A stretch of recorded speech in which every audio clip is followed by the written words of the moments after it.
Good day, everyone. I am Winston B. Gallinero, the chairperson of the Social Sciences of the Liceo de Cagayan University in Cagayan de Oro City. Let me begin with a simple question. When students learn, are they really receiving knowledge or are they creating it? This question will guide my reflection in teaching social sciences.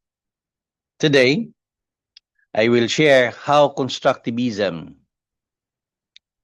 is not just teaching strategy, but a deeper philosophical act, one that will interpret through a Nietzschean metamodern lens. Because in reality, ang pagkat-on sa mga estudyante, dili lang ang pagdawat sa kung unsay ato ang gitudlo, kundi ang pagmugna sa kahulugan sa atong gipangtudlo. Before discussing constructivism, we must first ask, why bring Nietzsche and metamodernism into education or in this discussion? Nietzsche reminds us that truth is not simply given. It is created, interpreted, and lived. In the classroom, this means students are not passive receivers, but active meaning makers. Metamodernism, on the other hand, teaches us that we live in tension between idealism and realism.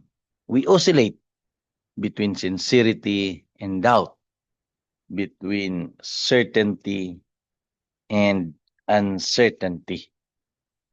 And this is what actually is happening when we teach students in the classroom. Students do not just accept ideas. They question, struggle, and reconstruct them. So in teaching, we are not just delivering content. We are guiding students through that oscillation between what is taught and what becomes meaningful to them. So now we ask, what is constructivism? Constructivism is the idea that learners actively construct their own understanding based on their experiences, prior knowledge, and interaction. It is not about memorization. It is about meaning making. In simple terms, dili nato ginapuno ang una-una sa estudyante. Ginatabangan nato sila nga makamugna sa ilang kaugalingon nga pagsabot. Learning becomes a process of connecting ideas, interpreting experiences, and forming personal understanding. Sorry.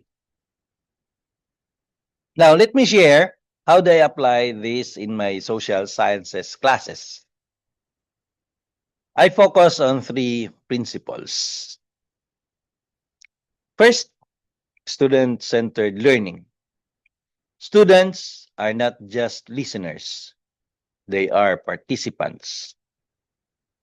Second, inquiry-based discussion.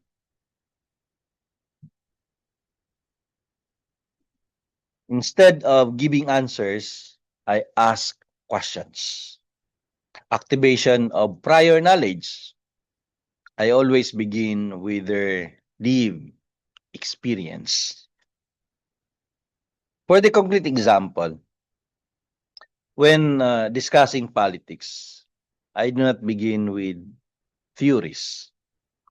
I ask, unsa inyong kasinatian sa eleksyon? Unsay inyong nakita sa inyong komunidad? From there, students begin to reflect. Then, we connect their experiences to concepts like democracy, power, and governance. So knowledge is not imposed. It is constructed from their reality. Now, what happens when we teach this way?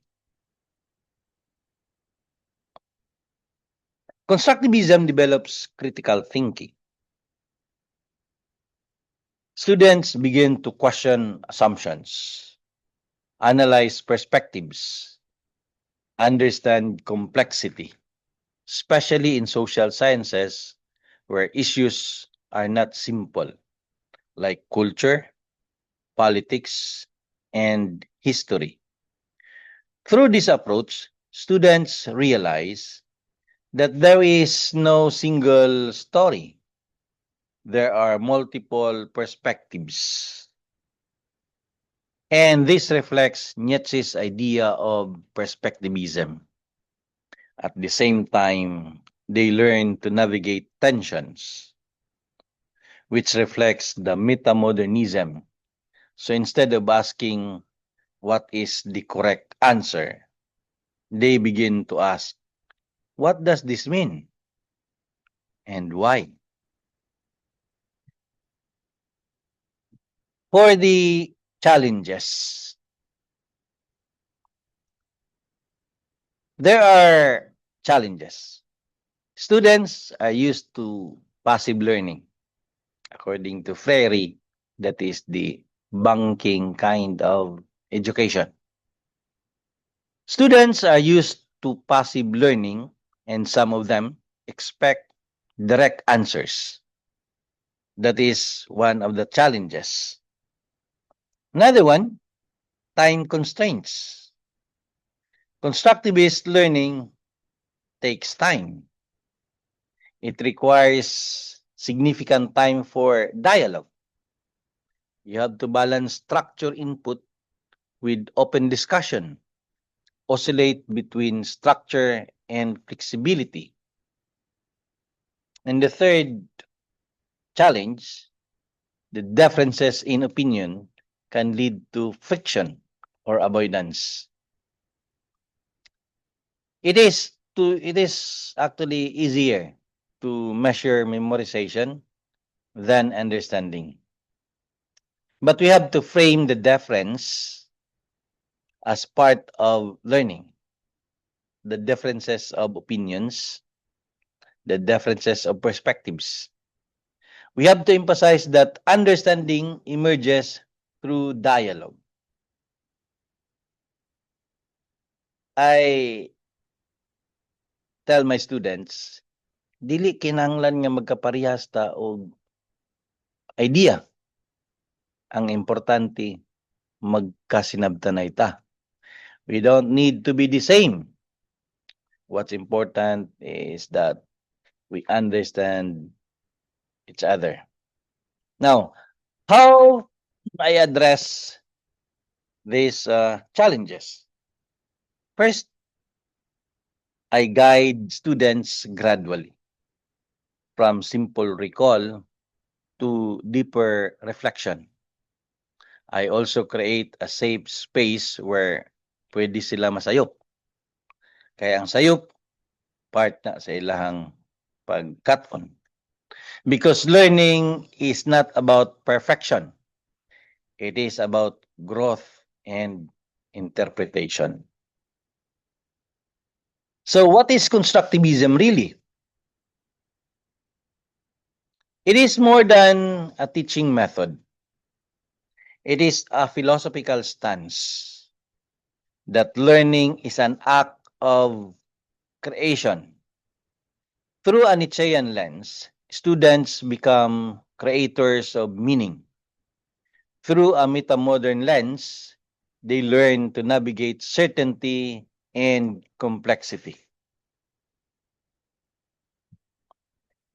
Let me end my simple reflection with this. If education is only about giving answers, then we are limiting the human mind. But if education becomes a space for meaning making, then we are forming not just students, but thinkers. So I leave you with this question. In our classrooms, are we teaching students what to think or how to create meaning?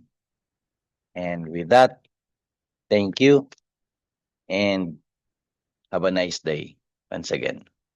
Salamat.